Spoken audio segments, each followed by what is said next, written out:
FANSPLAINED, a media criticism podcast with Ryan and Em. I'm Ryan. And I'm Em. With us this episode is a special guest, our friend Bridget, who is one of the foremost X-Men experts we know.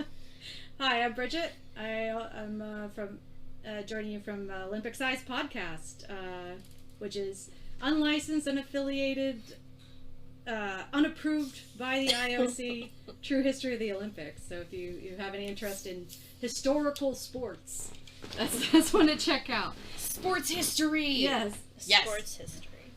Sports history and drama, though. Yeah, there's always drama at the Olympics, and totally unrelated to the X-Men, I gotta say. Although, in some iterations of comics Magneto, he was a really good javelin thrower. Ooh. I didn't know this, but I love this. It comes full circle. Yeah. That would make sense that he'd be a javelin thrower. Yes.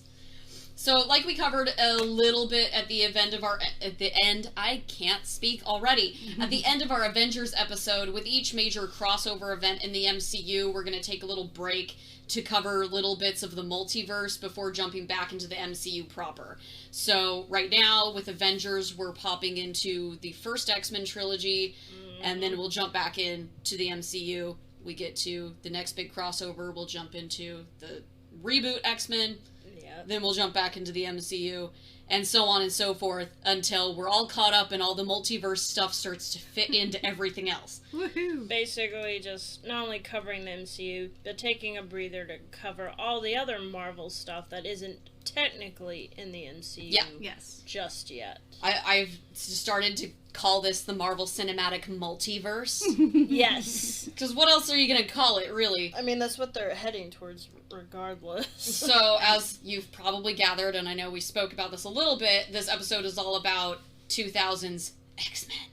Which I have a special interest in. I have a great love in my heart for all things X-Men.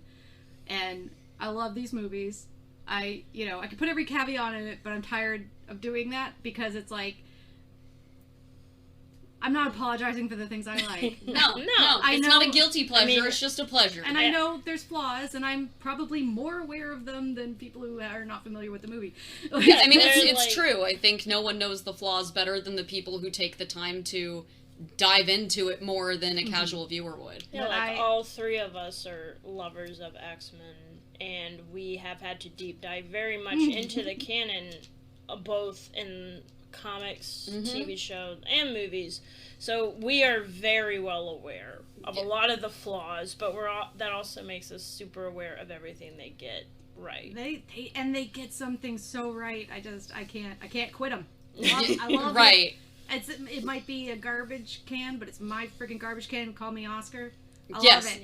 Yes. I mean, it's like the MCU in general. There are things that we have historically not liked very much, but we still really care about the MCU as a whole in general, even if there are some movies that we really would rather never watch again. There's basically more that we love about these canons than that we hate, and that's what keeps us in them. And I will say, I think with the Fox X-Men movies,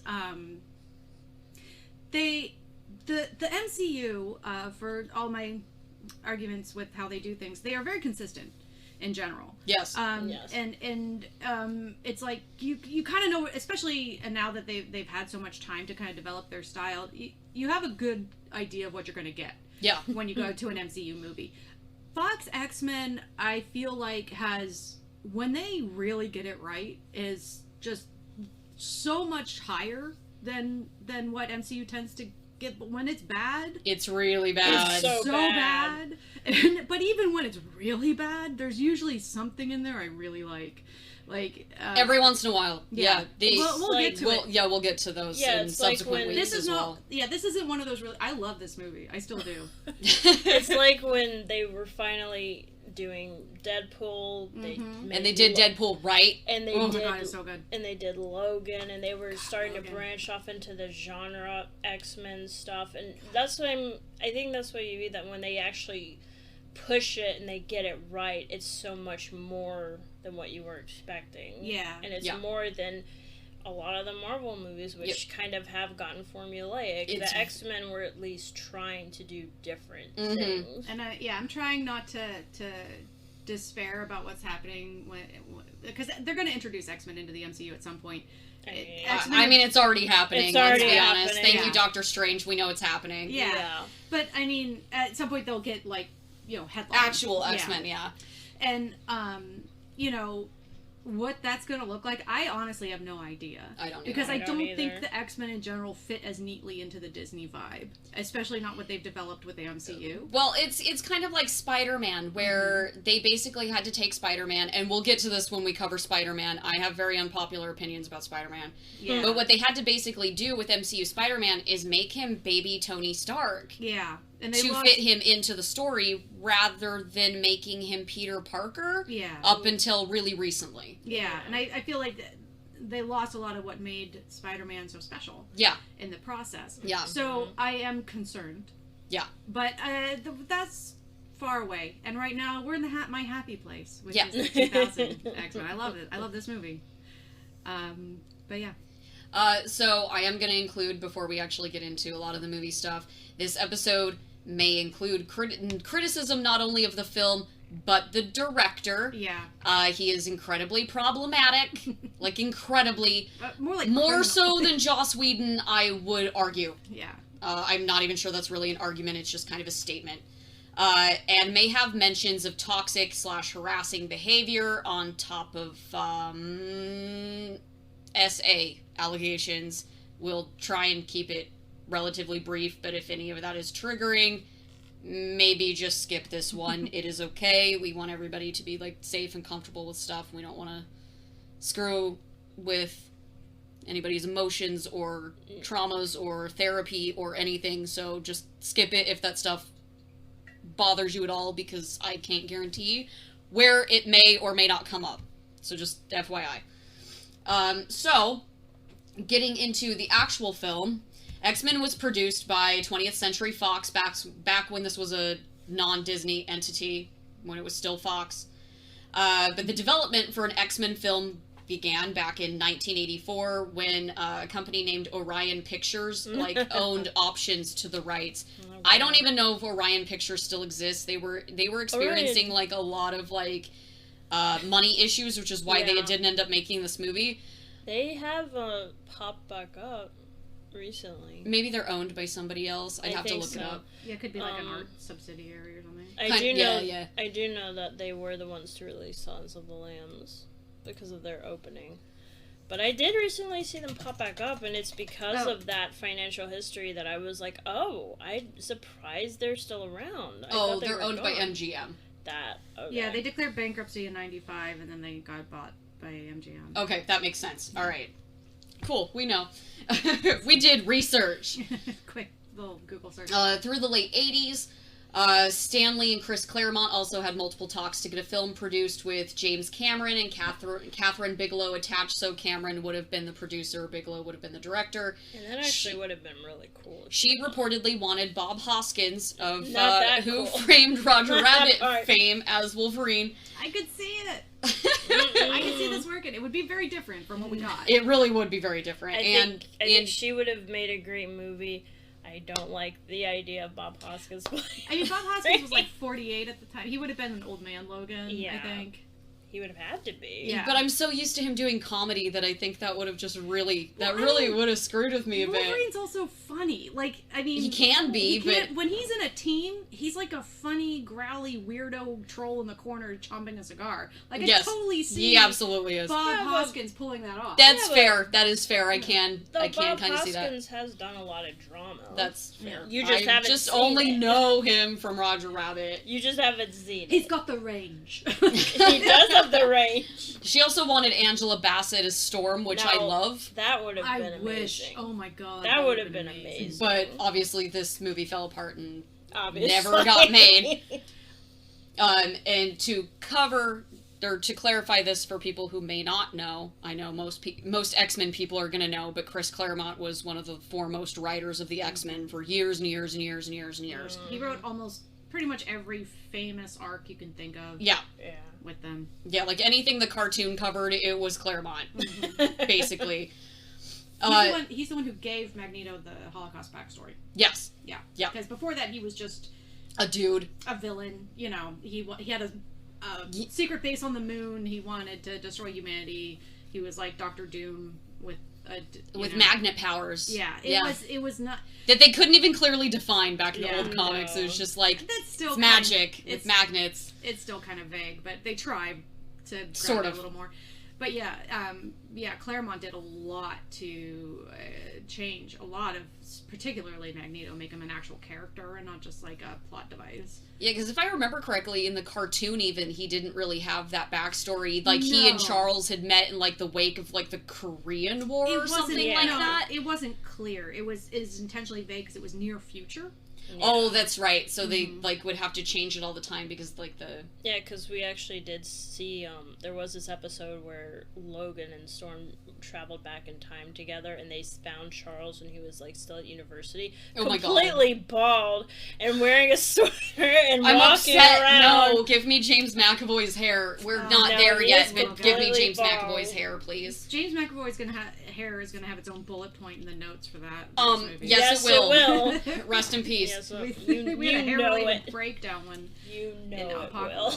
But the production for this film has gone obviously all over the place, as a lot of Marvel stuff did, as it changed hands and changed scripts and changed concepts and didn't or couldn't get funding, did get funding, people dropped out, people signed on. It's been through a bunch of iterations.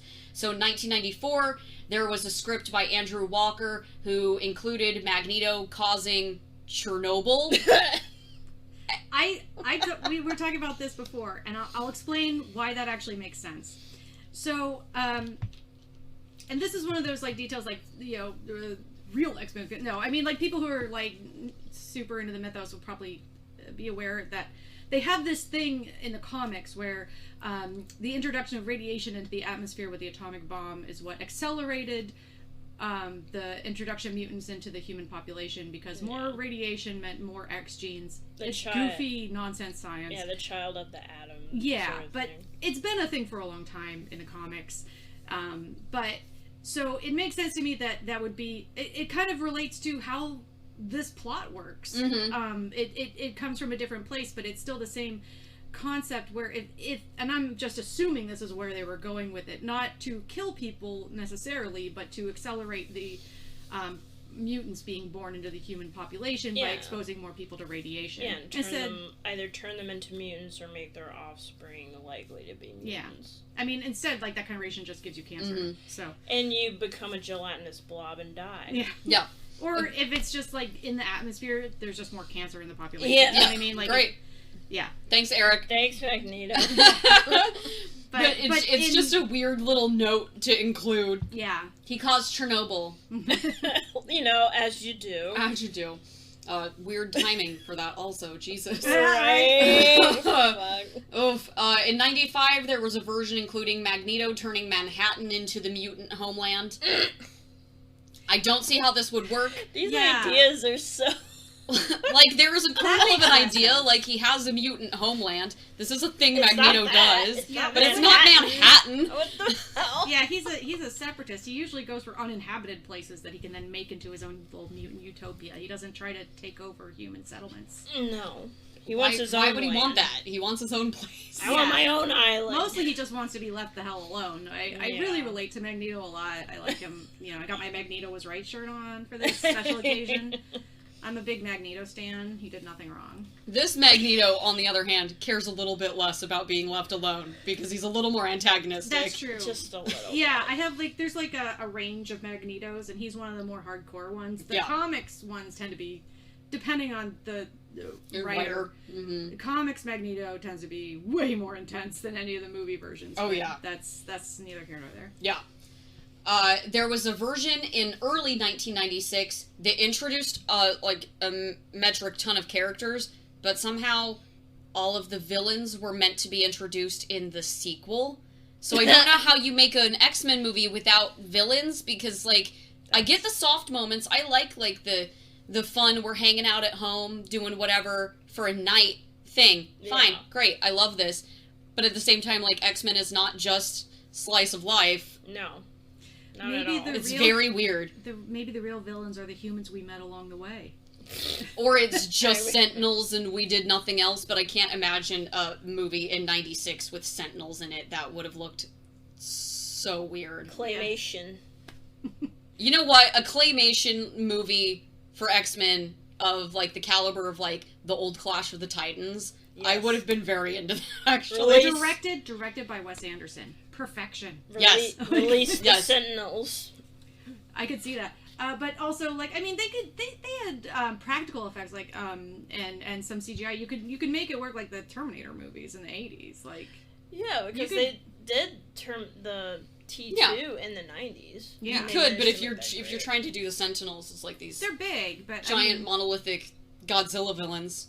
Well, it would all depend on perspective too, perspective. Yeah, and Jurassic Park still holds up. A lot of That's fair. A lot of that was puppetry and stuff. Like, you could probably get away with it. It depends on who they would have hired and how they did their budget. Yeah, that too. If it was CGI, it would have been trash. But they probably wouldn't have been. As this film kind of proves,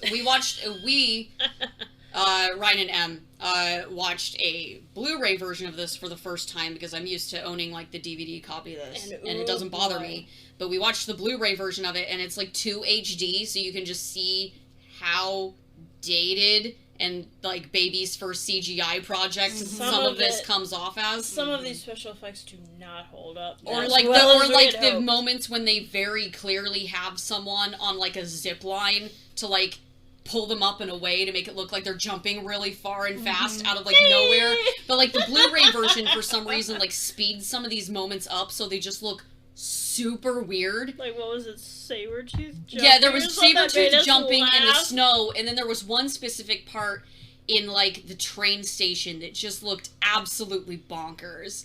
But I don't remember, but I remember, like, I was like, that effect used to look very different. It was when, after Cyclops blew off the roof and he was like, turning away or something. Yeah, it was not good. So what we're saying is, if you do watch it, get the DVD, or better yet, the VHS. If you can find one, yes, yeah. Watch a downgraded version of this. The Blu-ray does not do it favors. The lowest quality available is your friend. Laserdisc. Yeah, this one does not need, like, 4D, 4K. No, it doesn't do much for it at all. So later in 96, that's when Singer was hired after working on Usual Suspects, which is how they were like, oh, we want that. But he was originally offered Alien Resurrection because he wanted to do, like, a sci-fi movie, but, like, one of the execs was like, no, he'd be a better fit for X-Men, and then they go and went and gave Alien Resurrection to whoever they gave Alien Resurrection to. I don't remember. A French director, which Joss Whedon did script doctoring on that film, too. And we'll get to Joss Whedon in a minute. Yeah, surprise, Joss Whedon's in this one, too. Guys, you can basically thank Joss Whedon for Clone Ripley in that movie. You can thank him for that shit. Well, we can thank him for a lot of bad things in this one, too, but we'll get to that.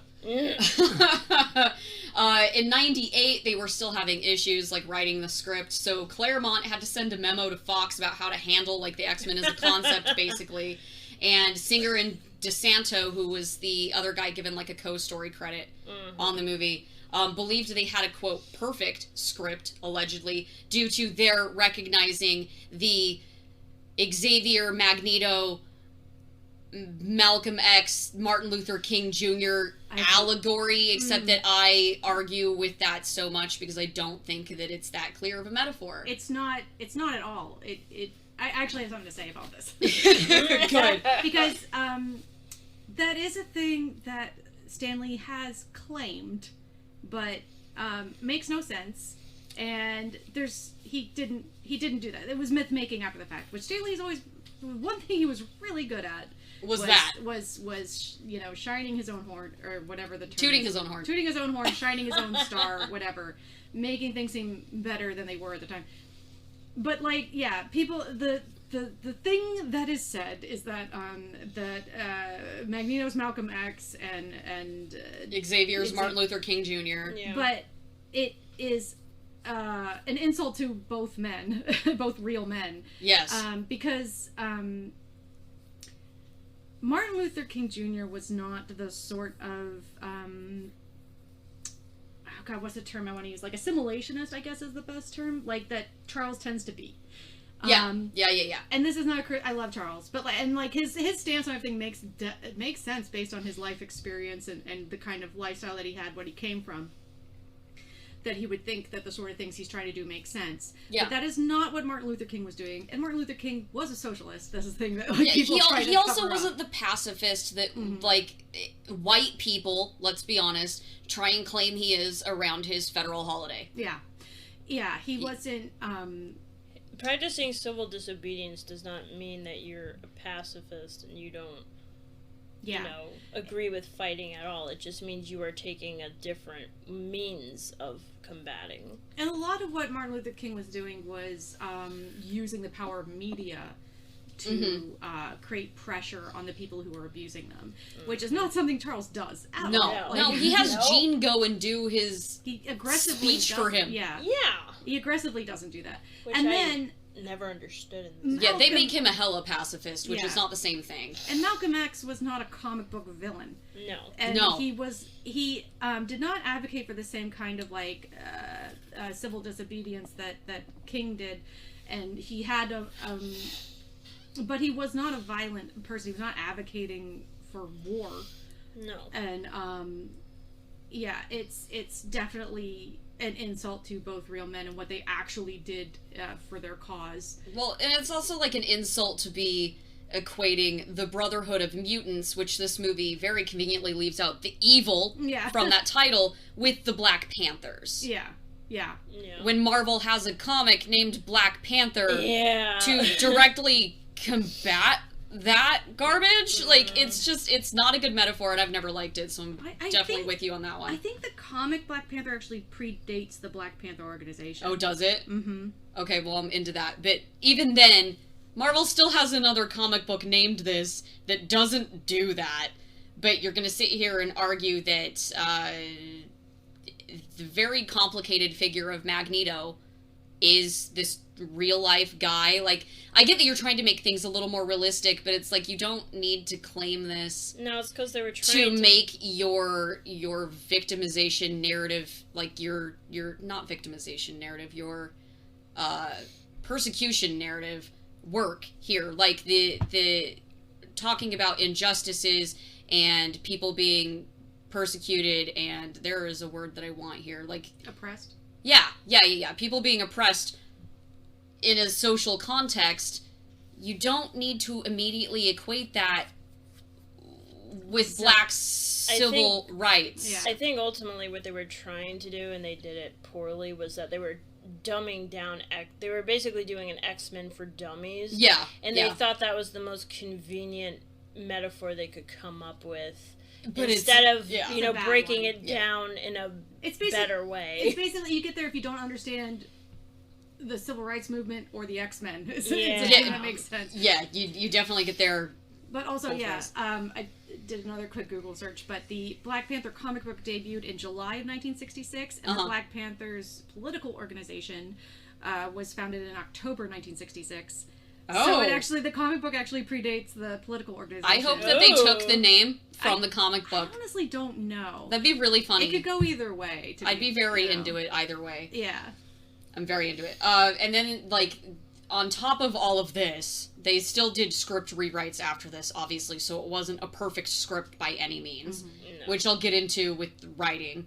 But the studio also ended up having to delete certain characters and concepts, so we ended up without Beast, Nightcrawler, Kitty. Jubilee? Well, Jubilee's in it, but she's a cameo. Mm-hmm. Yeah, she's the one in the there were jacket. 3 select characters, and it was Beast, and they were ones that specifically did not appear in it at all, and it was Beast and Nightcrawler and somebody else, and then maybe Angel. I'm not positive, though. I don't remember. And then they had to also get rid of the Danger Room because they were afraid that they were going to constantly keep running over budget, because they started at 60 million and then they upped it to 75, and then they thought including these other characters was going to put them another 5 million over budget, except you're going to make more money than God. It's the X-Men. Yeah, they didn't know that at the time, but come on. Angel shows up in the third one in Jubilee, and this one is basically the girl in the yellow jacket. Yeah. Mm-hmm. I mean, it's the same with Kitty. Yeah. She's there, but she's not there. Mm-hmm. Yeah. There's this one, like, uses a lot of, like, background like, a lot of the X-Men movies will use a lot of background cameos to kind of establish that there are characters there that they could have used but didn't. I feel like the newer ones tend to do that a little bit better than these ones, but that's neither here nor there. So, X-Men was directed by Bryan Singer, which I have annotated as an ew. Boo. At the time, everybody wanted him to handle, like, everything. He was like the Joss Whedon of directors. Because after back in the day. Because after his success with The Usual Suspects and blowing everyone away with that movie, that's, he was the it boy at that time. Mm-hmm. But yeah, very clearly we don't support Singer or any I was gonna say the stuff that he's been accused of doing. Yeah, I was gonna say that's the one thing. Like, there's things that maybe aren't great about the movie itself that I'm like, that could have been better. But, like, most of what I have to criticize about is, like, finding out stuff about behind the scenes, how the production, the kind of culture on set, and the crimes of Bryan Singer, like he's a predator. That is, like, the things that I would say. I mean, I love the movie, but it's like having those people attached to it after the fact. Yeah, it is distressing. It's basically like there's still Roman Polanski movies I want to watch, but it's still very hard sometimes to really kind of justify that. I just have to remind myself that there are other people involved that had no part in his and also, I mean, shit. like we're talking about what the whole Joss Whedon thing is coming up. A lot of these people, especially, during that period of time, like the Weinstein thing going on, and I mean, always during Hollywood's had the casting couch kind of. Oh yeah, Hollywood's been disgusting since the inception of Hollywood. Yeah, yes, so it's really, like it has been. You look into these things, you're gonna find monsters in every production, which is unfortunate. But it's like, do you keep watching movies at all? Like, well, there's also a difference between watching something that was made, say, 22 years ago.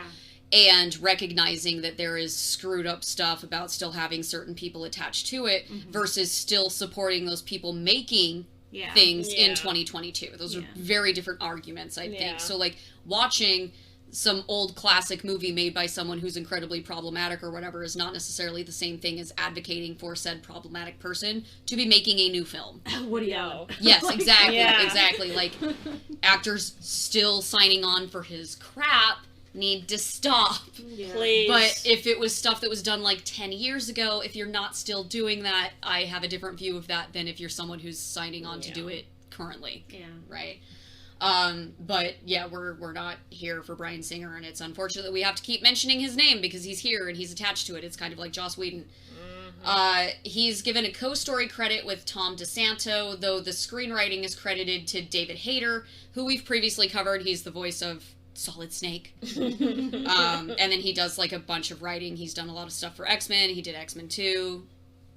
We've covered him before.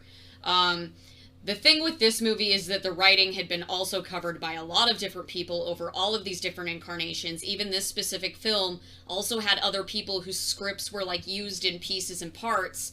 And one of those people was actually given, like, the opportunity for, like, an actual, like, credit on the film, but he, like, rescinded. He didn't want to do it because it had just been such a dramatic, torturous process that he just didn't want to be attached to it anymore because it was just such a pain to, like, constantly be editing and rewriting this movie because no one really knew what they wanted to do with it. It's a miracle that this movie is actually good in any way because it had every sign, like, it had every red flag of being, like, bad.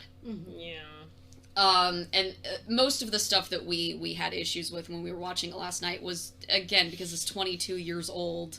And it did not survive the up quality to Blu-ray. No. I mean, there are still other questions I have with what they do with some of the story parts of this movie, but we'll get there. And the characters, but it's like... Some of the character decisions are a little odd. So it's gone through a bunch of different iterations, a bunch of different people. Hader's the one who ends up with the writing credit, but there are a lot of people behind that as well. He says that his script is about 50% of what we see. So the rest of it is just all those edits and all those other people. So you have, like, a bunch of different things that they had to do to make the story work, because they'd constantly be shifting people out, the budget would change, they'd have to cut characters, etc., etc. So, we already talked about, like, having to cut Beast and having to, like, cut certain characters. So, in those cases, like, elements of Beast that they wanted in this film were then transferred to another character, being Jean Grey here, which explains why her character is suddenly a medical expert when that's never really been a thing for Jean. No. You also have Singer merging attributes of other characters into Rogue, when Rogue is basically unrecognizable from comics Rogue, and that's always been one of my issues with this film. And that's why she's unrecognizable, because you're trying to merge all these completely different characters into her. Rogue is also Kitty and Jubilee, despite the fact that Jubilee has cameo in the movie. Mm-hmm. So Rogue is barely Rogue, aside from, her powers and part of her backstory. And some of that accent that slips in and out. Yes. Yeah. Sorry, Anna Paquin. I love Anna Paquin. I love Anna Paquin too, but man, that accent was kind of rough. Yeah. Thankfully, she refined it a little bit more for True Blood. Oh, yeah. Circa. I was making fun of that too last night. I was just like, oh, so she goes from, like, where was it that she was in that movie? Mississippi. Yeah, she goes from Mississippi to Alabama. Louisiana, sorry. Louisiana. I knew it was Louisiana, and I don't know why I mentioned Alabama out of nowhere. Don't you mix up Alabama and Louisiana. I'm not gonna. I don't know why. I don't know why my brain went there, because I knew what I was talking about. I even said it right last night. Yeah. Brain's just gone. You also have Magneto's plot to mutate world leaders is supposed to be reminiscent of Constantine I's conversion to Christianity and ending the persecution of Christians in the Roman Empire or whatever. They try and liken this to that through a deleted scene with Storm teaching the students at the school. I'm really glad that they cut this out, because it was the most pretentious nonsense I've ever heard. It would have made more sense for Magneto to explicitly say that's what he was doing, because that's the kind of nerd shit he'd do. Yeah. Like, again, there are weird decisions here. You also have Senator Kelly's claim about, like, the list of mutants living in the United States, and it's very McCarthyism. It's supposed to be very obviously McCarthyism. It is very obviously McCarthyism.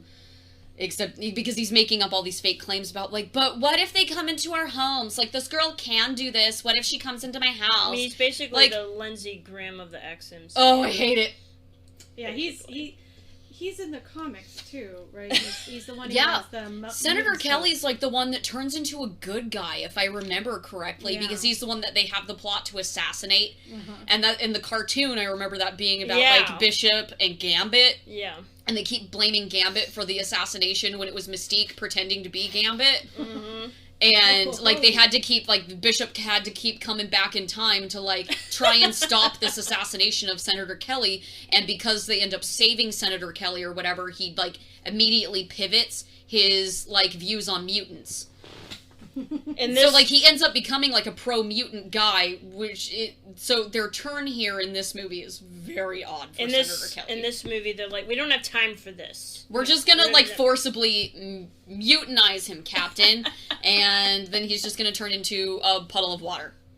I love the weird jellyfish he turns into. Yeah, he turns into a jellyfish, and then he just... And then... Yeah, no, it's fantastic. I love it. I love when he's, like, swimming towards the beach. Oh my and he gets out of the cell. I love it. Yeah. Every part of it. And then on top of this, the writing comments that I get to because they're my favorite, except they're not my favorite, is Joss Whedon being tapped to write the final fight of the movie. Now, see, Whedon, like we covered in Avengers, where he came in and told Marvel that Penn's script was just trash and it was garbage and they don't have anything and they should just let him redo everything. He tried to do the same thing in his own words with this movie. It's almost like this is a pattern of behavior for him. It's almost like it didn't work the first time and then he went to Mom and Mom argued with Dad and Mom said yes when Dad said no. So according to Entertainment Weekly, and this is an article from like May 2000, It's old. He's talking about how he was hired to rework the fight scene at the end, and he claims he ended up having to do much more than that, and then whines about how all his rewrites were then thrown out. But it sounds to me like they asked him to do one thing, and he decided to try and do a bunch of things, and they're like, we didn't ask you to do that, we're only taking this thing we asked you to do. So he says, they wanted me to punch up the last fight, and I said, I think you've got a greater problem than that. I don't think the script was any good, so I did a major overhaul. That is literally almost word for word what he said about the Avengers. What a ego on this guy. Mm-hmm. And then complained about how they basically, like, threw out all of his changes. And so he blames the lines that they did keep on either the delivery or how they didn't keep his stuff in context. Like, he's been an incredible diva about it. So there's another article about Joss Whedon from the AV Club where they do, like, this interview with him after the fact. I've read this to M before. Yeah. But, so he's talking about how, he only has one line left in the X-Men, and he says, and then he's like, actually, there are a couple lines left that are out of context and make no sense, or are delivered so badly, so terribly, there's one line that's left the way I wrote it. And then they ask him, which is, and he says, it's me, prove it, you're a dick. To be fair, it's a good line, but it's one of those that, like, he hasn't yet turned into that Avengers thing of over-explaining the witticism. Yeah. Yeah. It still lands because it's genuinely funny and it's in character for the character. Exactly. Yeah. And then he said, the interviewer then says, it's funny that the only lines I really remember from that movie are that one and Stord's Toad comment. And this is when Joss gets real special. So instead of just blaming Fox for throwing out his script, he then blames the actors. He says, okay, which was also mine, and that's the interesting thing. Everybody remembers that as the worst line ever written because it is. Aside. It's a shitty line, Joss. But the thing about that is, it was supposed to be delivered completely offhand, and then he tries to act this out for the interviewer. Oh, ew. But Halle Berry said it like she was Desdemona, and then he imitates her. I mean, it says in a strident, ringing voice. So it sounds like he's just making fun of her and over exaggerating it, but what a Chad. Take that as you will. This Chad and then over here. and then he basically does the line over to make it sound worse, to then blame Halle Berry, who has more Oscars. Joss, please. Yeah. Answer me. Line them up. Line them up. Please show me the Academy Awards that you have over Halle Berry. Yeah, show me your Oscars. I mean, granted, yes, she, did Catwoman, but she still has more Oscars than you. I mean, to be fair, she also did X-Men 3, but we'll cover that later. Joss Whedon did but that's also not her fault, so. Joss Whedon did Age of Ultron, so, Halle Berry was the best part of Catwoman. I mean, working her ass yes, off exactly. And shaking that ass in front of the camera, too. And he says, that's the thing that makes you go crazy. At least you're a dick got delivered right. The worst thing about these things is that when the actors say it wrong, it makes the writer look stupid. Or maybe it's just a shitty line. Again, Joss. People assume that the line, I listened to half the dialogue in Alien 4, and I'm like, that's idiotic because of the way it was said. No. Like, he's just deeply insecure, and we've discovered this since Avengers. This just goes to prove more of our assumption that he's just deeply insecure. He's deeply insecure, deeply misogynistic, deeply racist. So of course he's going to blame Halle Berry, a black actress, for not delivering his lines right. Well, I mean, he was racist. We talked about that with his, assuming Gal Gadot didn't hear him right or understand him because English wasn't her first language. And you didn't even touch it because everything he did to Ray Fisher. Yeah. Oh, yeah. I mean, yeah. And, everyone's been calling him out for that stuff since, but it's I can't believe it took to Justice League to have people finally calling him out on this crap. I think with Justice League, this is so off topic, but I can't. I think the thing with Justice League was because it switched directors, and Zack Snyder I'm not a huge fan of his work. It just doesn't do it for me. But in general, there's stuff he does I do really like, but in general. But one thing I can say about Zack Snyder is every single actor who's ever worked on him just gushes with what a wonderful person he is. Yeah. Oh, yeah. I think he's very much an actor's director, and he seems to be somebody that people really just enjoy working with. Mm-hmm. So to go from that to Joss Whedon, who is not that. No. He likes to think he's that. Yeah, and that is not his style. You know, and not getting into the criticism of him as a person, just his working styles. Not an actor's director, not the apparently wonderful No, he person blames that the Zack Snyder talent is. for everything that goes wrong. It's very apparent. But yeah, so I think that's why Justice League was such a flashpoint for this sort of thing, because it was very clear to the people on the set what a change it was. Mm-hmm. Yeah. So I mean, I think everybody else, you're like the frog in the boiling water, the pot. You know, you don't really realize till later, like, oh man, that was really messed up. What was happening? Yeah. Mm-hmm. You know, but for them, it was very obvious, like midstream, just that switch. It's very different. We don't like this. And anyway, that's to speak on Alien 4, because I've watched it, somehow managed to watch it more than once. No, bro, it wasn't the delivery on any of it. It was the fact that script sucked ass. Yeah. Like, because he thinks he's much cleverer than he is. That's the problem. Yeah, and I'm talking about this after Alien 3, which was a hot mess. Yeah. You have two stellar movies in Alien and Aliens. Aliens is like a perfect film. And then you get to Alien 3, which is a fucking tire fire of depression. You know, and then you get this, and I'm like, Joss, there was way more wrong with this film than the delivery. Yeah. And also the fucking stereotypes in there weren't great either, so I think he's had a history of doing this kind of shit for a long time. He's definitely had some like straw man fake liberal stuff going on for a very long time. And I've talked about this before, maybe not on the podcast, but in general, about how I think he really was beloved for the time that he was, because he would always like find this niche that didn't really have anything going on in it at the time, and then he would fill that niche, and then the show would get canceled, and he'd move on to something else, and then everybody would be like, but what about this niche? And then everyone else would try and fill that niche after the fact. Yeah. But I think another thing is, like, he would pay this lip service, but he was actually paying the lip service at least. And that's how starved we were at the time for anybody, like, even pretending to give a damn about, like... Yeah, like his bad assumptions about lesbians and Buffy. But, I mean, what other lesbians were on TV? None. I mean, I think Dax on DS9 made out with a woman. Yeah, you'd see it every once in a while, but it wasn't like a predominant reoccurring couple. They weren't allowed to stay together for sci-fi reasons. And at the time he was writing a lot of this stuff, he was the one predominantly doing, like, the strong female character type that had the tragic backstory and all this stuff. And it was doing all the male the male tropes in a woman. He was the one doing that. Yeah. So it made us think that way. In, like, speculative fiction field. Yeah. Which was, I mean, but I mean, that's one of the things that kind of gets into a fly that is pretty apparent in the X-Men movies compared to Claremont's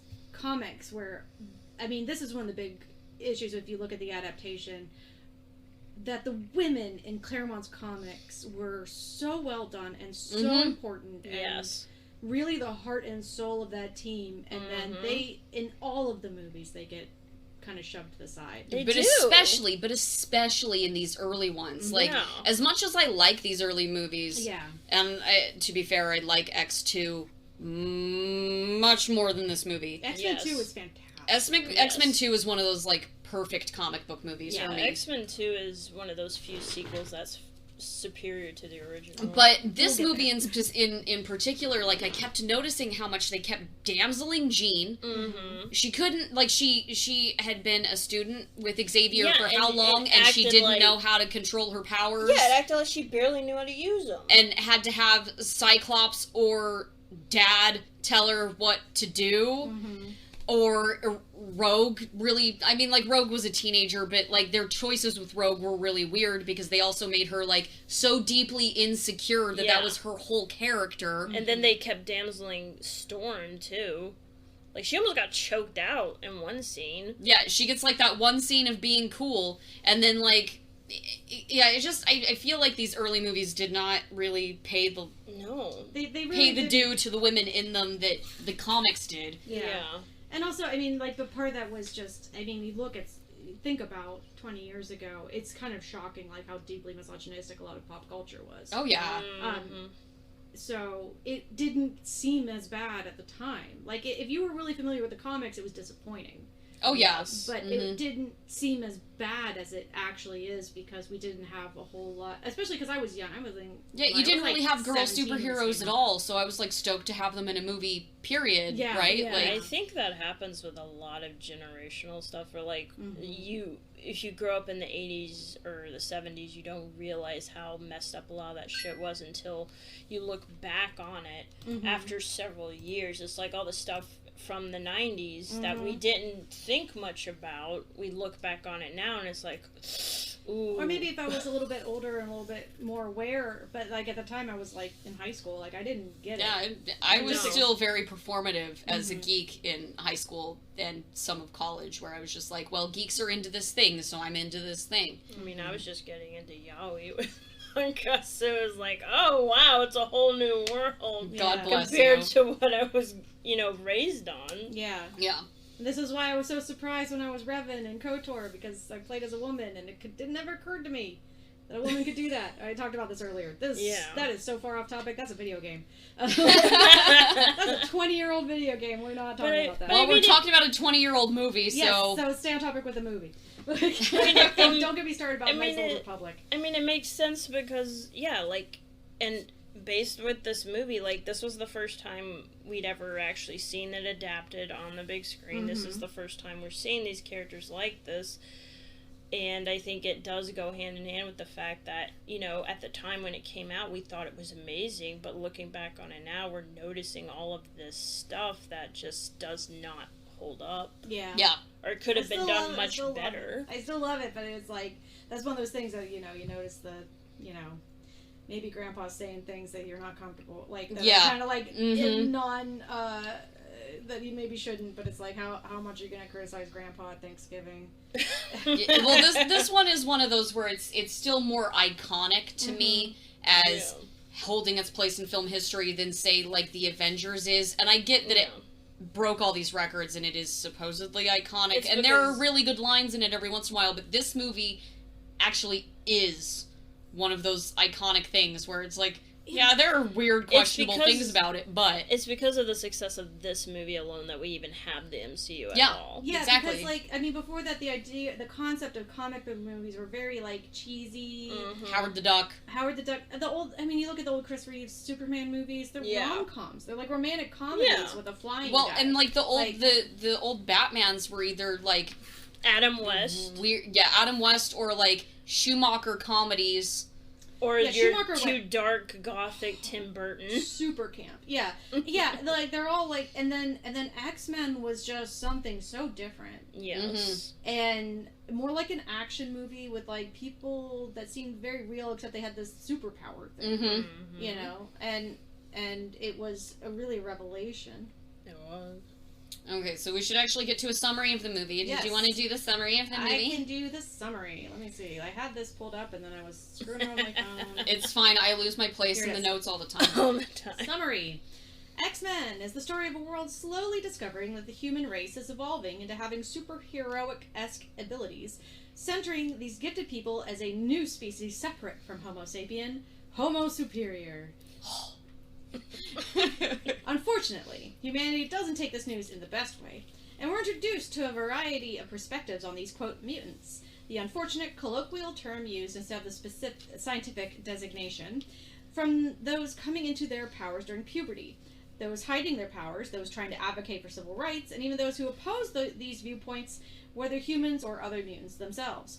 This introduces us to the core conflict of Professor Charles Xavier, who runs a boarding school, or second home, for mutants to learn to control their abilities, along with and longtime frenemy, Eric Lencher, aka Magneto, who wants to position mutants as the superior species, informed by his history as a Holocaust survivor. Which is true. Yes, absolutely. Yes. I mean, everything Magneto does makes more sense from that perspective, where he is very much aware that humans are trying to wipe out mutant kind, and he is not going to let that happen. Yeah. Because, there's no way you can go through something like that and not have it affect you in some way. He needs that deeply traumatic background, maybe not that specific one, but you have to have some kind of trauma in his backstory somewhat akin to that to make his motivations make sense. Magneto is running a scheme to irradiate large swaths of humans to turn them into mutants by supposedly accelerating the process. However, the machine he's designed to accomplish this takes too much energy out of him, and he turns toward looking for a mutant with the right ability to run the machine. Rogue, a mutant with the ability to touch others and absorb their life energy, memories, and powers, in the case of other mutants, runs away from home and is thrown into the path of Wolverine, a recluse mutant with a mysterious past he doesn't remember, and the metal skeleton of a scientific experiment gone wrong. Or right? As Magneto dispatches followers to attack the pair, they're saved by students of Xavier, the X-Men. And I always there's some explanation for why they're called the X-Men that isn't literally Charles named them after himself, but... It's the X chromosome. The X gene. The X gene. But even then, at that point, it's like... The X gene but are you still naming the gene after yourself, Charles? Yeah, I think in the reboot that's clear because he's like a biologist. Yeah, so they clearly named it that after his thesis or whatever. Yeah, but yeah, it's still funny. It's very funny that all this is named after him. Like, Charles, get over yourself. No, he's the peacock here. Yeah. This introduces both Wolverine and Rogue to Xavier's school and the ability to acclimate themselves to a relatively safe sanctuary. However, Magneto is still on the path to mad scientist and ends up testing the experiment on an anti-mutant senator whose body cannot handle the forced mutation. He turns into a giant jellyfish and eventually dissolves completely. The X-Men need to decide how to help, but first they need to figure out who it really was. Who it really was, Magneto has been trying to recruit in his attempt at a forced perspective change for humanity. That's a great scene in that bus. Yes. Because Logan thinks he's after him. Yes.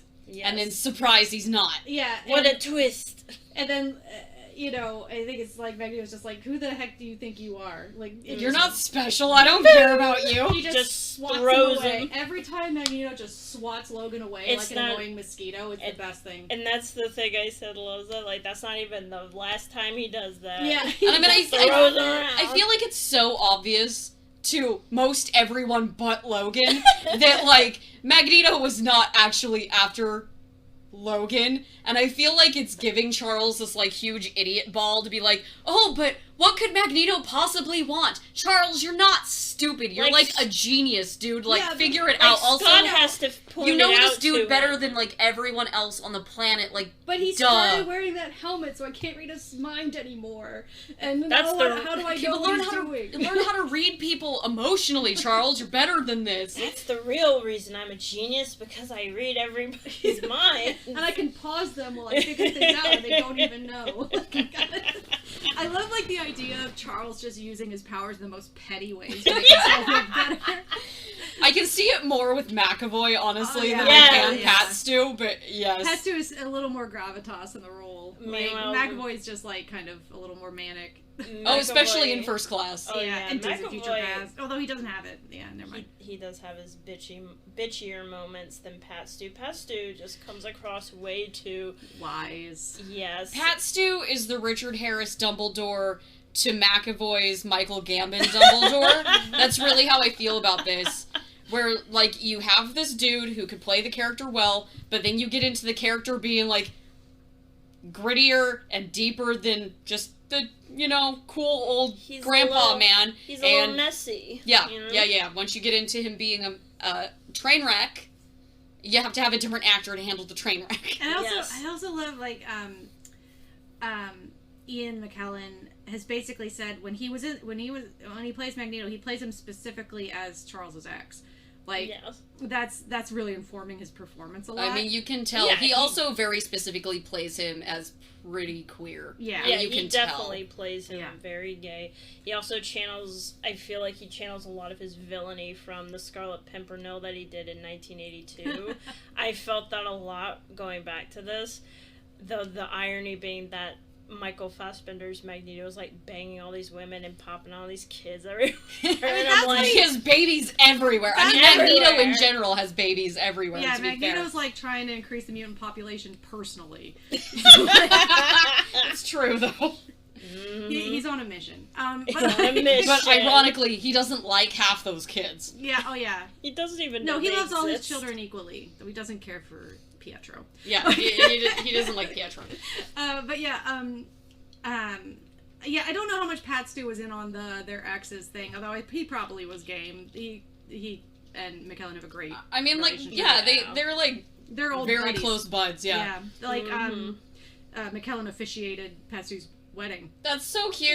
Yeah, and Yeah, they're very cute together. They hang out all the time like they're best friends. yeah, so. they did a production of Waiting for Godot together. So I think Like, he yeah. probably would have been totally fine with it if he had known. Yeah, I don't think he said one way or the other. So he may have known and was just doing it too, or he maybe Ian McKellen didn't bother telling him because it isn't like something they say outright. It's just kind of informing his performance kind of thing. Yeah. So, since we're already on acting. Oh, I want to say one other Yeah. thing about Ian McKellen in an interview. They were doing the press tour for Days of Future Past, but somebody was asking him to explain the plot, and he just goes, "Oh, I never read the plots to these films." I mean, that's probably for the best, my dude. Yeah, he's like, I just show up and I wear the cape and I do my thing. Yeah, I mean, I love that about him. Yeah, Though he doesn't. Though he cared a fuck ton for Lord of the Rings, though. Yeah. But I mean, he's such a good Shakespearean trained actor. He doesn't really need to understand the full plot to like really nail his own personal scenes and his lines. Oh no. It's perfect. Unlike some of the people who didn't know anything about like the canon and kind of flubbed yeah, things. yeah. Not necessarily in regards to acting, and I'll get to that later. But X-Men stars this whole ensemble of actors, including, as we've mentioned, Pat Stu as Professor Xavier, Ian McKellen as Magneto, Famke Janssen as Jean Grey. I've never known how to actually say her first name. It's like Famke, I think. Famke? Yeah. It's one of those that's really odd, so I've always said it really wrong. Because I learned how to read by looking, not by hearing things.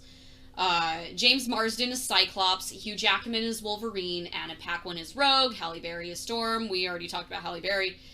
Rebecca Romaine, who is now going by Rebecca O'Connell, since she's remarried, as Mystique, and Bruce Davidson is Senator Kelly. Then you also have Ray Park as Toad, and Ray Park is most well known for being Darth Maul. And you can even see this in a scene in the movie. He literally does one of, like, the Darth Maul roles, and it's like, we get that you were Darth Maul a year ago, my dude. We get it. We get it, because this was filmed, or this was released a year after The Phantom Menace. You're welcome, that's how old this is. Tyler Mane is Sabretooth, who we've already talked about. He was a potential for Thor in one of, like, the early iterations of the movie that never got made. And Sean Ashmore is Bobby Drake, who comes back later, but he's not particularly super important to this movie. You also have cameos from writer David Hayter and Tom DeSanto. I couldn't find any info on who they actually were, but they're there somewhere. Stryker was in this, wasn't he? Stryker's in X2. But does he appear in Wolverine's flashbacks? Not really. The flashbacks are just really, like, short CGI, like... well, not necessarily CGI, but they're like these weird, like, negative color sequences that are just really haphazardly cut. So... Then this must be the only Fox X-Men movie that Stryker doesn't appear in. Yeah, I think so. Or at least a Stryker, because I think... Origins has one. X2 has one. He's probably... Is he in X3? I can't remember. It's been such a long time. We will rewatch it, and it has been a long time. He's not in, like, Logan, but Logan's, like, so far future that it's, like, it's not way really, out there. That's not even, like, technically X-Men verse. It's a weird one. But he's in all of the reboot ones, like, all of them. Different actors, so, like, the third actor handling Stryker at that point. Because we have Brian Cox, and then we have the guy who handles him for Origins, and then we have the dude who handles him for, like, the reboot X-Men stuff. Mm-hmm. Although I think in First Class it's his dad, and then he appears in Days of Future Past as a soldier. Yeah. Because it's 10 years apart, so he was like 8 or 10. Yeah, and then he comes back for Apocalypse because we see him in that. Cause he's like, yeah. I don't think he shows up in Dark Phoenix either, because that one's also very... Yeah, it's so far in the future that he's not around But anymore. it's one of the few that doesn't have Yeah. a striker in it, yeah. I would say, because the Stryker clan is, like, one of the great villains of these movies. Well, it's kind of like either everyone's a striker or everyone's a Summers, right? Yeah, right. And then, so we also have Stan Lee, who has a cameo on the beach when Senator Kelly's coming up nude out of the ocean after he's mutated into Magikarp. Yeah, Magikarp. He just flops ineffectively. Yes. Except Magikarp's a lot cuter. Yeah. Yeah. Then you have George Buza, who was the voice of Beast in the 1992 X-Men cartoon, who cameos as the truck driver who drops Rogue off in Canada. And then Kevin Feige was actually supposed to have a cameo as one of the Weapon X guys, but it was cut out. Because I think that they cut down those sequences quite a bit. So there may have been a striker in one of those scenes, maybe, we don't know. Yeah, that probably it may not be one that we see in the actual cut of the movie. Yeah. But there were there was a journey to get here to cast any of these people. Notably, Wolverine had a ton of different people. So at one point they were talking to Glenn Danzig. That would have been crazy. But he had a bunch of scheduling conflicts with his band, so he couldn't do it. They actually had someone signed on for like multiple films at one point, but he had to drop out. His name was Doug Ray Scott, and he was working on like Mission Impossible 2 or 3. I'm not positive which one it was. It was one of the Mission Impossibles, and he had to back out with scheduling conflicts. But then he also had like a motorbike accident that like basically like screwed up his timing with stuff because he had to go you know recover. So he ended up not being Wolverine. And then they were also they talked to Viggo Mortensen a little bit about it, like they showed him some storyboards and stuff, but his kid didn't like how imposing Wolverine looked, so he pulled out. But he was also kind of trepidatious about like signing on to multiple films, and you know, then he's in Lord of the Rings for multiple films, and it wouldn't have really worked out timing wise anyway. So Hugh like they tapped Russell Crowe, who was like, no, I want you to talk to my buddy Hugh, right? So they end up talking to Hugh. Hugh gets hired 3 weeks into filming. I think it's so fast. The X-Men 2000 Wolverine Hugh Jackman just physically is so different than later Hugh Jackman.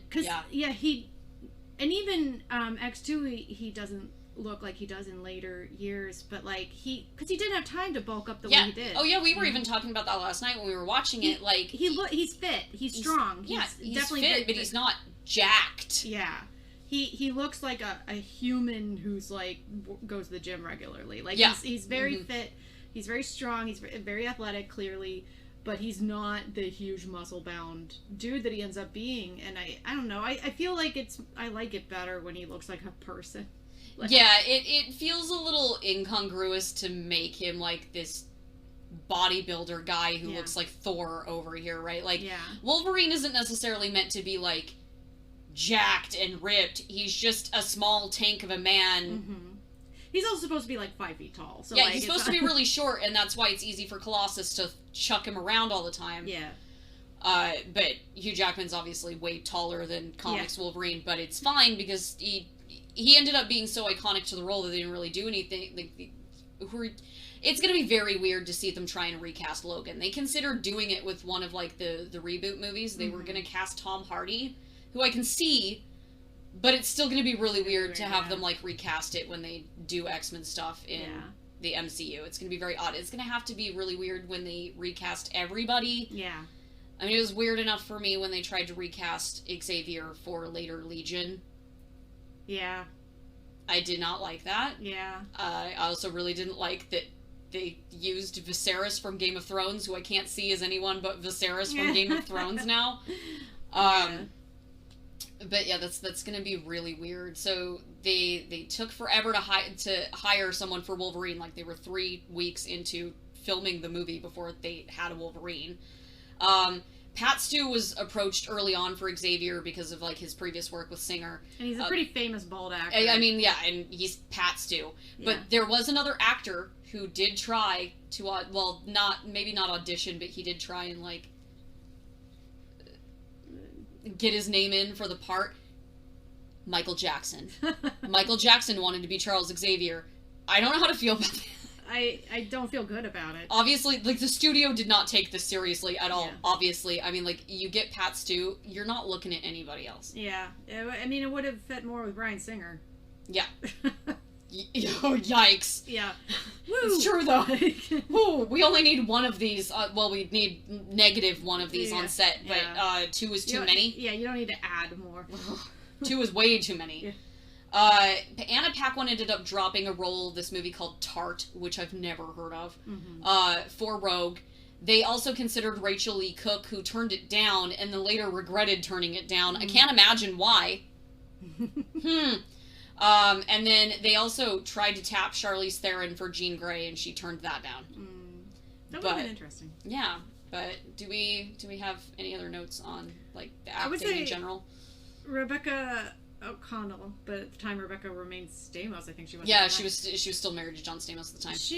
I love her mystique. I don't love what they do with her necessarily, but I think I don't love her writing necessarily, but the her performance is so good. And I think because what she brings to the role that is lacking in other adaptations, I think, is this really kind of feral energy that Mystique needs, I think, to really sell the character. Because Mystique is a weird one. They have her paired up with Magneto in a way in that she usually isn't in other, like, iterations. My biggest issue with the writing for Mystique is that they don't let Mystique be her own character. She's just a Magneto sidekick. Yeah. In the comics, she very rarely is anybody's sidekick. She always is she doesn't like that. Yeah, she's just always pursuing her own goals, and she's like, nobody knows how old she is. She doesn't seem to know how old she is. She's like one of these super long-lived mutants, which they get into actually in later movies, but a little bit. But like. Yeah, so she doesn't seem like she's one of the mutants who seem a lot less human. Yeah. But it'll get into an X2 why she's working with Magneto. When she explains it, it makes a little more sense in the context of the movies. Yeah. I think she in the second one it seems more like she's working with him because it's convenient for her, not that she's necessarily a henchman the way Toad is. Yeah, right. But like, yeah, I think just the kind of energy she brings to it, and that moment at the end when the eyes turn and you realize she's like shapeshifted into somebody, it's so good. Yeah, it's so good. Well, I mean, that's how they bring it back to that storyline that they didn't quite match with Senator Kelly, but like they still bring it back to that a little bit. No, like we'll compare that to the later incarnation of Mystique when we get to the later incarnation of Mystique. They're extremely different, but they both make really baffling choices for the setup of the character in general. Yeah. Like, it's not really the actress's fault on either end, though I would argue that this performance is a little bit better. Yeah. I would because the actor is a little more committed to doing what they're doing. Yeah, and also, like, I honestly feel like Jennifer Lawrence is she's, again, another Oscar winner. She's a great actress.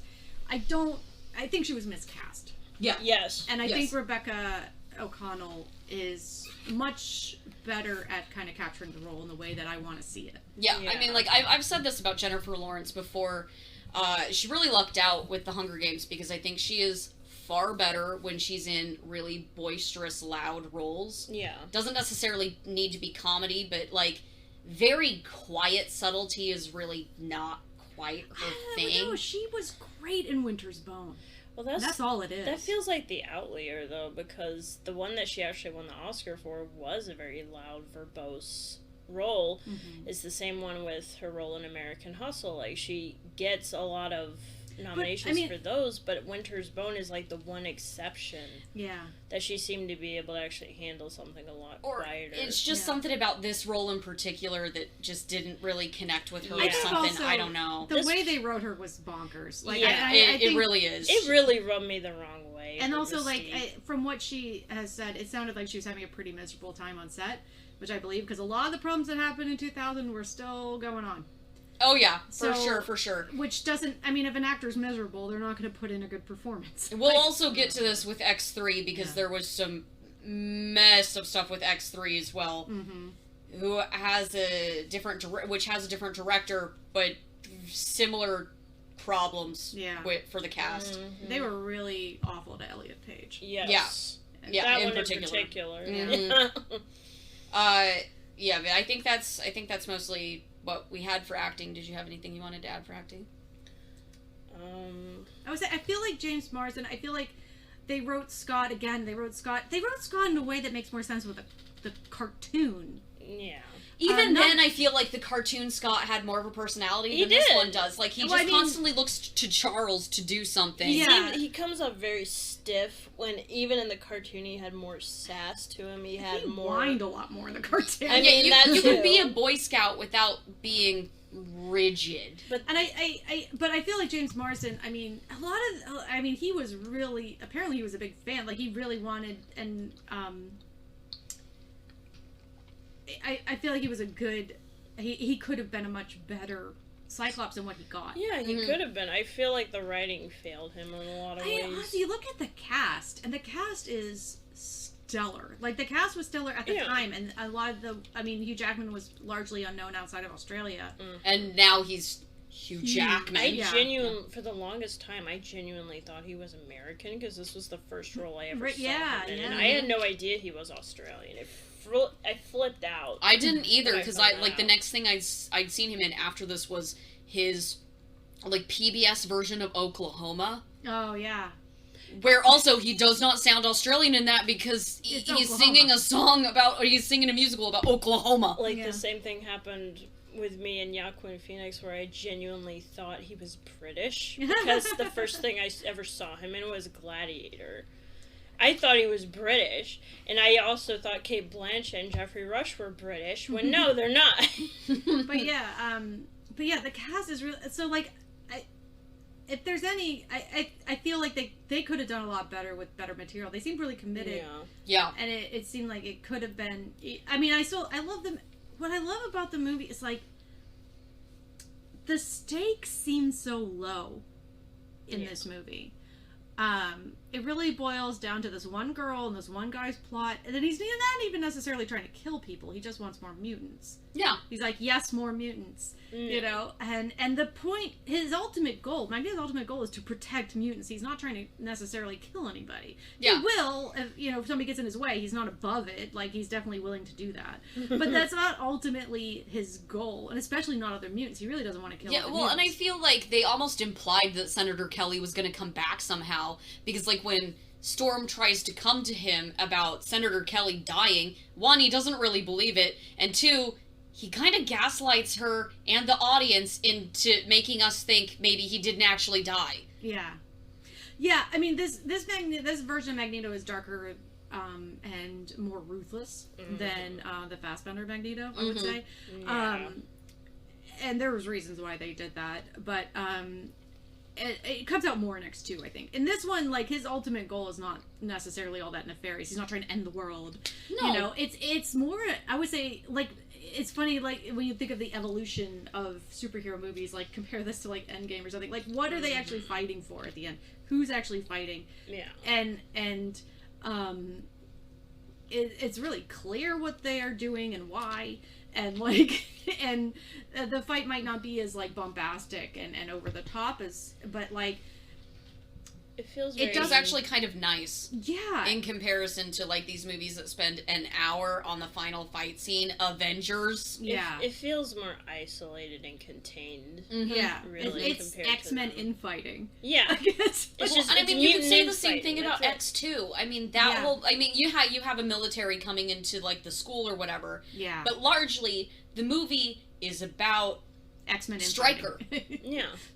Yeah, and everybody going to Canada. That's the whole movie. It's not, we are trying to involve the entire world in this shit. Yeah, and I feel like that's something that makes, one of the reasons why I love it so much still, and why, like, a lot of the more current superhero movies make me just tired, is because, like, the stakes creep, right? Like, every movie, like, now that you've had Thanos obliterate half the population of the universe, and you bring that half the population, what the heck is the next person gonna do? Colossus. The other half? Like, well, okay. The other half, you're gonna bring in Galactus, and he's just gonna eat the world or whatever. Like, but even that, that's only one planet. It's not half the population of the universe. Yeah. You know what I mean? They tried to address this in Eternals, which we'll get to when we do Eternals, but it was messy, and it was incredibly messy.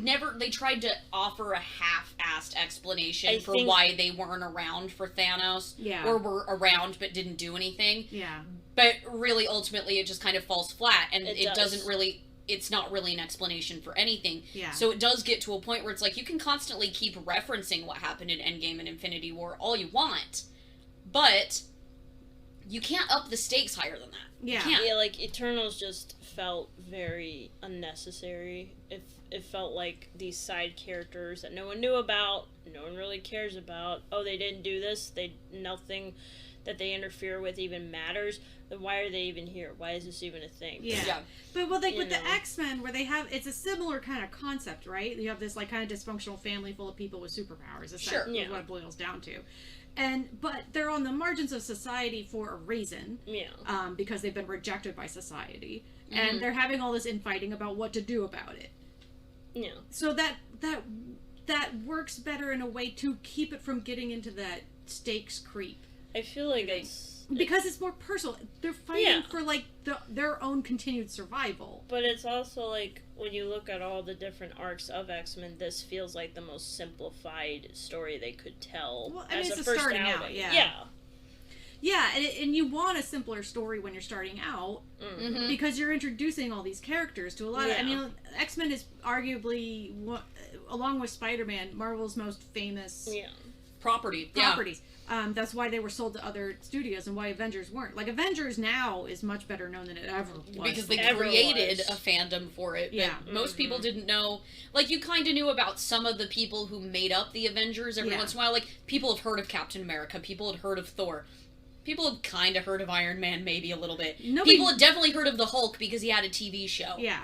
Right? But, like, you hadn't really heard about all these people as, like, a team, unless you were really into reading the comics. People were more into knowing about the Fantastic Four than they were about Iron Man. Yeah, Fantastic Four was, like, huge. Yeah, F4 was... But that was also one of the ones that got sold. Yeah.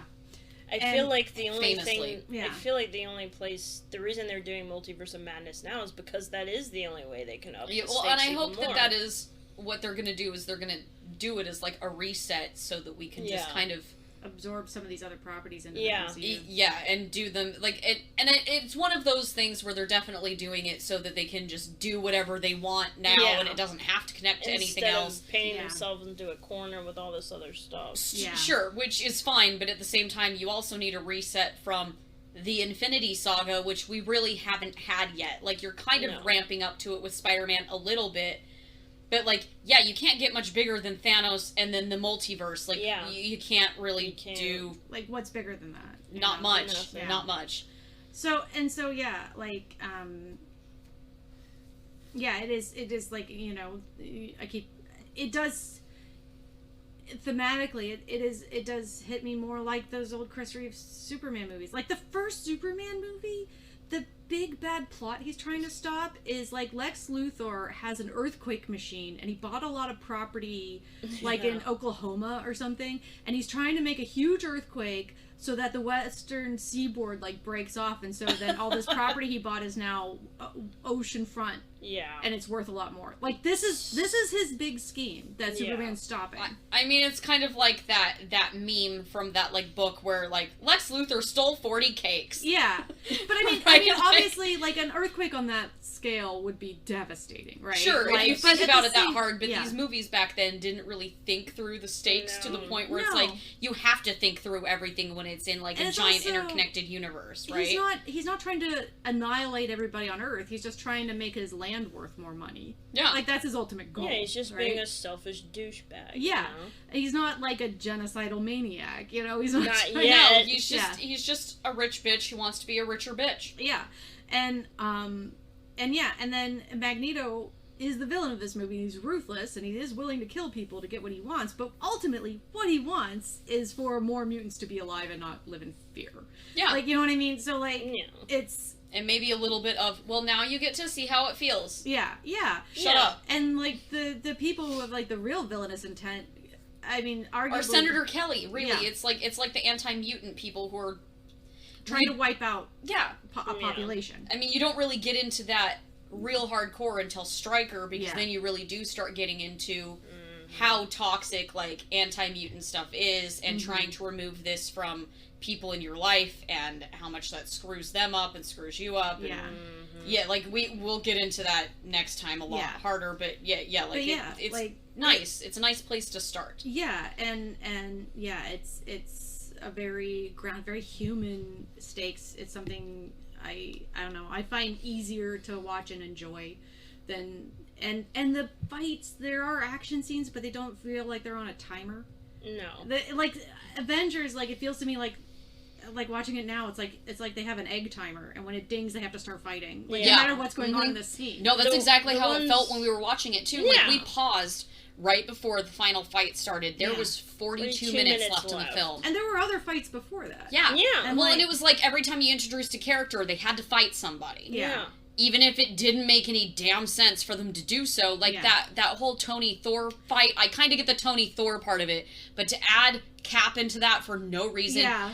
That was the one that really felt like they were on an egg timer. That is actually what bothers me about Cyclops' writing. Yeah. Actually, is it feels like Joss Whedon trying to write Captain America, where he doesn't understand how to write a morally good / Boy Scout-esque character without making them just completely blank slated, bland. I believe in. I'm a conservative Christian. Like, he does not understand that a person can be that way and still have dimension to them. He doesn't understand how to actually write that. And also, like, he takes this instant dislike to Wolverine, and its feeling is mutual. But, like, if you look at it from Cyclops' perspective, which we're not encouraged to do, his antipathy towards him makes a lot of sense, because this weirdo shows up and immediately starts hitting on his girlfriend. Yeah, it's like, what the fuck? And he like, it very intensely, like, oh my god, I just met the love of my life, and, like, she's not into it. No. And so, Cyclops is like, dude, back off. Like, you know, like, and even, at least in the cartoon, they have a very similar thing, but they set it up so that, like, they know each other. Like, no, they don't know each other, but, like, Cyclops is more of a jerk to Jean in that. So, like, it makes more sense that, like, Wolverine would be annoyed by him and be like, I could be a better boyfriend. But at the same time, like, the cartoon is also not framing it as, like, the OTP of the canon, which this eventually will do. Yeah. It'll frame this as, like, the single love of Logan's life that informs everything movie Logan will ever do. At but, least like, and, like, Jean seems she seems like she's intrigued by him, but not enough that she's willing to, like, dump Cyclops, who's clearly got his shit together. Whereas, like, this Jean early on is just super not into it, and he keeps pushing it, and it makes Logan kind of gross too, and I don't want him to be. Like, in the show, it feels like they've known each other longer. Because they have, I think everybody there's known each other for at least a couple years. Yeah. And this one, it comes off gross because Jean isn't into it, but at the same time, she almost, like, kind of flirts with it. But then I don't know if that's Famike's acting, just not I don't know. I don't really. It's a weird decision. I like the actress, but I don't like her for this role. Mm-hmm. And the thing that I wanted to say about Marsden is that if you've seen Westworld, you know he can handle a role like this and give it more than what he did here. That's why I really think the writing was a disservice to his character, to him as an actor. We'll get into that later with poor Cyclops, too, because they... Ugh. But I also just feel like Jean was also very underutilized, very miscast, and she also was failed by this writing, because this writing did not serve her, the direction didn't serve her. No. Yeah. It feels like the direction only benefited a few characters and kind of just men. It benefited men. It met on everyone else, and especially Wolverine. And, like, making Wolverine the star of the show is always a decision that I have trouble with, because, like I said, when we're talking about the Bob Hoskins possibility, I think he's best when he's a weird little troll in this corner, chomping a cigar and snarking at everybody, and also, like, adopting a bunch of rambunctious children that he is grumpy at. That's Wolverine at his best. But also clearly loves and, is a rough dad to them. Yeah. I think X-Men, however, works the best when there is no actual main character, but it's an ensemble like it should be. Yeah. I mean, you can have a focus character for specific stories. Yeah, you could. But do even that. in this one, it doesn't make as much sense to make Wolverine the focus. I mean, character. they keep doing this. Yeah, they keep always doing do it. Like, these ones always make Wolverine the main character, and it's like, they even try and do it, like, the next trilogy, or not trilogy, the next set of movies could have been a complete reboot that we all really kind of needed. Yes. But they were so worried about not having a Wolverine in the damn movie that we still had to not quite retcon everything, and then we ended up with Days of Future Past. I mean, I actually like Days of Future But, Past. like, I like the past parts of Days of Future Past. I love Days of Future like, Past, but it definitely could have improved by not relying on Wolverine that much. So they tried to make Wolverine the main character in this first series of movies, and then the next they try to make Mystique the main character, which doesn't work. That's also either. a choice. Yeah, that's the thing that bothers me the most. Like, yes, you can have a focused character depending on the story, but ultimately X-Men is X-Men because of all of them. Yeah. Not just But one it also singular shouldn't be one. the same focus character for 3 films. Yeah. Like, if you're gonna do a focus character, do 1 per movie. That's Yeah. fine, I don't care. That would have been awesome. God, can you imagine how much it would have ruled if they actually made Storm a main character Oh for my any God. of these? Yeah. Yeah. If they'd given her amazing. writing She that is. wasn't just awkward as fuck. She Yeah. was even the leader of the X-Men for a time. Claremont did so much with her that was so good, and they never use any of it. No, they make Storm just weird. They make Weird. her- She's such a weird, just sidekick character who's just kind of here. They make her weird or they make her annoying, and I don't appreciate it because she is majestic as Yeah. fuck. Yeah. Okay, like you don't do that to Storm. Yeah, no. But also, like, I wanted to say Anna Paquin, like, I feel like the stuff they do with Rogue, I feel bad with Anna Paquin. She said she was so excited to get to fly around and shoot lasers, and she never got to do any She of didn't that. get to do anything that looked like Rogue. No, But, like, the she thing didn't. with Rogue, and this is something that, like, it puts you in a bind, because she got those powers from Captain Marvel. She got those powers from Carol. In a pretty explosive arc. Rogue started out as one of the Brotherhood of Evil Mutants. Yeah, Like, she was did that in a villain. pretty traumatic way for both Yeah. people involved. Yeah, it was a huge thing in the comics. That's where, and she still has those powers. Like, she took so much from Carol that she still has those powers. Yeah. And so in these movies, you want to have Rogue, but you don't have Carol.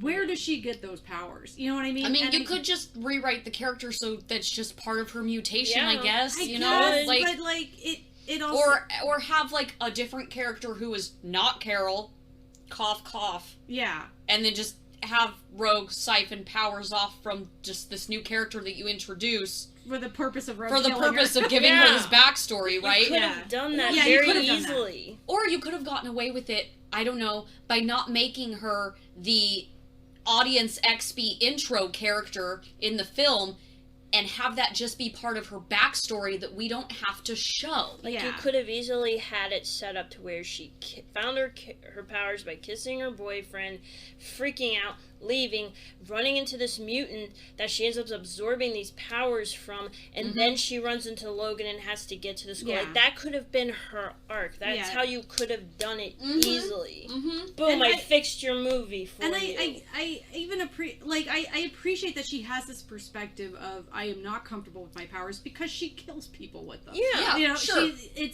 she has a terrible power set to cope with, especially Yeah. when you're an awkward teen trying to figure Oh, out sure. things. And all of a sudden you can't touch anybody anymore. But When I'd you're also... so horny. But see, that's also why I'd buy the Carol thing being more of an accident, Yeah. right? Because you could very much make that she ran away from home, she was desperate, she gets in a fight with somebody, or somebody gets in an altercation with her, or she ends up hanging out with somebody, she doesn't know that it's going to do the same thing to the next person or whatever. It does. Here's Whatever. a thought.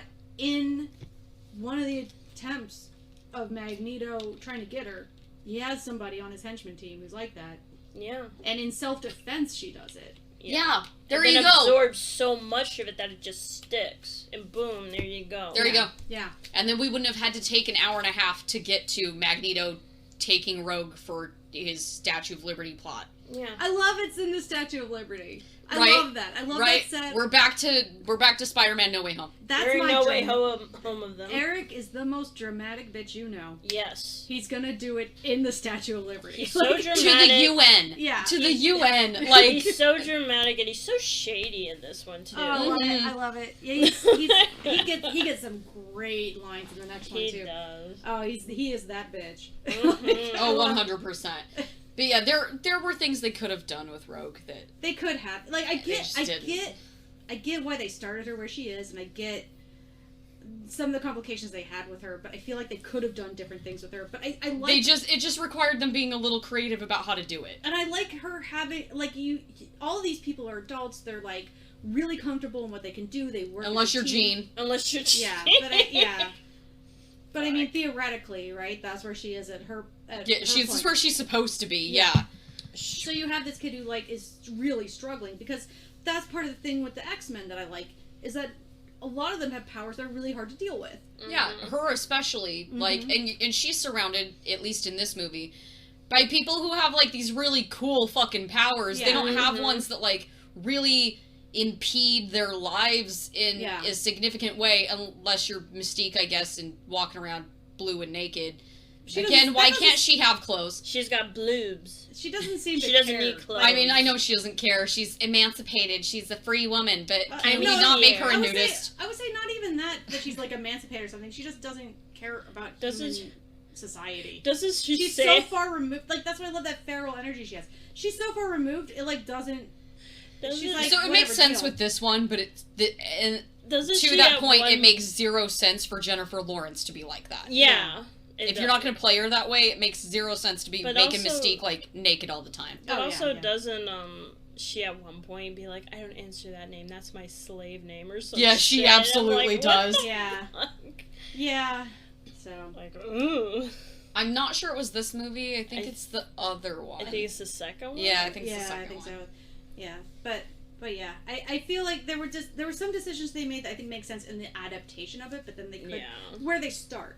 But they could have done better things as they go. Yeah. You know, and Yeah. and none of the problem I would say is Anna Paquin. Like she's doing her best. She's trying so hard, and she really wants to be a cool superhero. Yeah, very She few of the does. problems, I think, actually are the actors The themselves. actors are the best part of this. Yeah. The It's actors are really the like the best part. concepting and the writing of it behind that. I genuinely think it's the writing and the directing that Mhm. fails them and fucks them over. Definitely. So I'm actually going to skip over the cinematography stuff because we've already kind of included some of it, and I'm going to skip over the soundtrack stuff because we don't really have a ton I mean, to the say about only- it. The What we only had to thing say was we love the main theme. we love the main theme. Michael Kamen is predominantly known for the Highlander soundtrack, Robin Hood, Prince of Thieves. He's a great composer, but This seems like a paycheck for him. yeah, the only one that stands out as memorable at all is the main theme. The rest of it, The rest of it is fine. it faded in Well, the background. this is I didn't really because notice it. Kamen was not familiar with the comics at all. This is the guy I was going to get back to about how he didn't have any familiarity with canon.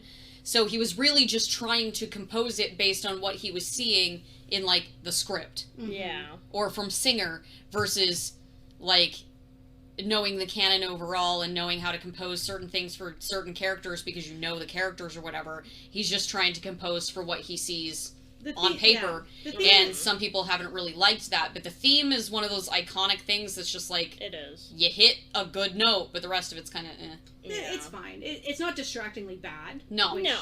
Not everyone's going to be like a home run, but as long as it's not distractingly bad, that's like at least. It's kind of how I feel about, like, Silvestri stuff for Marvel, is it's like, it's not bad, and you can kind of hit, like, really good notes with certain themes, but for the most part, I don't notice a ton of the other music a lot of the time. I mean, as long as you got the main theme right, I think that's probably the important part. Yeah. This isn't us going to see Batman and everything about the soundtrack is just perfect. Yes. We don't really have a whole lot to say about the soundtrack other than the theme's fine. And the theme who is did great. The theme is great, everything else is fine. Yeah, and who did it? It's like, that's it. So, if we're getting to the overall rating, since we're running pretty, we're at like an hour and 30. So, if we're running into the overall rating, I'm gonna go with, Sorry, my timer. I'm gonna go with Bridget first. Out of 5, if, like, you're rating it on, like, Letterboxd. I would say 4.5. I love this movie. I love the whole. It's my trash can. I live here, and it's not. I understand it's not necessarily an expression of objective reality here, but like for my heart and soul, what I love, it's really up there, man. It's not. I'm saving the 5 for some of the other ones where they get really, really good. Yeah. But it's such a solid intro for like a huge sprawling cast and a complicated lore. It was especially for a movie that shouldn't have worked at all. It had every everything. reason to not work. Yeah. And God bless that cast. That I think really is what makes it work. Yes. Yeah, I gotta give it a 4 point. It could have been such an unmitigated disaster. Yeah. It could have. But it was so good they were able to make incredible things after this. Yes. That, you know, as a first, like, I mean, on its own, first time introducing the X-Men to a wide cinema-going audience. Yeah. And doing it that successfully is a miracle. It is. Yes. It is. So. Okay. So, Em, what would you rate it? I think I'm gonna go with a 3.5. No, well, for me, a 3-star rating means that it's a decent movie. It's worth watching. I give it a 3.5 just because there are parts of it that really haven't aged well. Yeah. There are character choices that still bother me to this day. Mm-hmm. But I still really do. It has a special place in my heart because I've loved X-Men for as long as I can remember, and it was a good intro. It holds up. The only reason it holds up at all, for the most part, is because the cast. Mm-hmm. The cast is the shining beacon in this whole franchise, really. Yeah. Every iteration of the When cast. when everything else fails, that cast is still solid, and you can still love very specific characters in it and hold a torch for them.